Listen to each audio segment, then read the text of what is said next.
The night was pitch black, and the battlefield was covered with corpses. A legendary female general stood in red armor, holding a long spear. She was completely surrounded by countless assassins in black. Corrupt officials in the court had caused the entire army to fall into despair. But there was no fear at all in the general's eyes. She swore a blood oath that if she survived tonight, she would personally take the head of that corrupt official. Her movements were swift, her spear striking like a dragon. Assassins fell one after another. At that moment, from a distant tower, the prime minister slowly pulled back his bow. The general felt danger in her heart. Her deputy stepped in front of her and took the fatal arrow. Holding her dying deputy, the general's eyes burned with rage. She cursed the prime minister for betraying the nation. The prime minister only sneered. He ordered a huge bounty for the general's head. Tempted by the reward, the assassins rushed forward again. Flames seemed to ignite along the general's spear. She swept through the enemies, unstoppable. She forced her way through a path of blood and leapt toward the prime minister. Suddenly, a cold arrow flew through the air and pierced her chest. In the next second, countless arrows followed. The general fell from the sky. She collapsed into a pool of blood,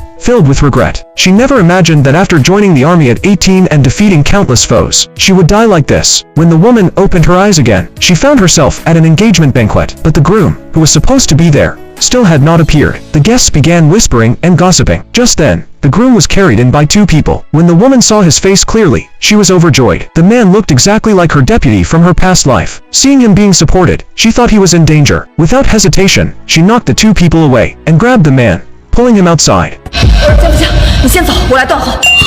At that moment, her stepmother and stepsister walked in. They mocked her, saying she had been kicked out by the Shen family. Now even the groom did not want her. How pitiful. But they did not know that the woman was no longer someone who could be bullied. She would not tolerate their attitude anymore. She raised her hand and slapped them hard.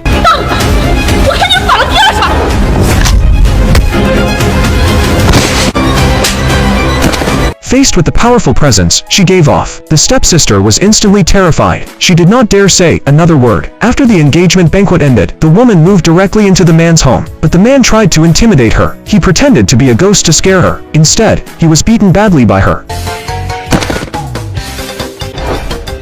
想给我下马威，你还嫩吗？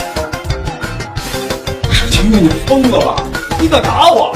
这小爷地法！你敢吓唬我，就该考虑过。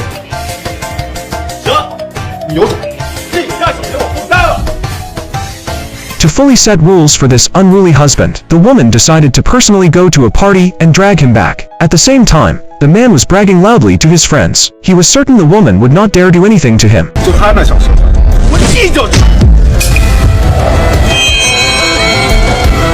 就能如何？ His friends also joined in, saying a wife should be gentle and obedient. They claimed being too fierce would only make her disliked. She did not bother arguing with them. She directly announced the rules she had set for the man in front of everyone. 既然你我已经成婚，那我便定一个规矩：今后，倘若你此时还不回家，那我便不会轻易放过。 The man tried to argue back, but his friends answered for him first. They promised he would come home on time from now on. With one look, she saw the defiance in her spoiled husband's eyes, so she immediately decided to challenge him to a match. She planned to completely crush his arrogance. 那便排球。训兵法则第2条：惩纪立威，择其傲气。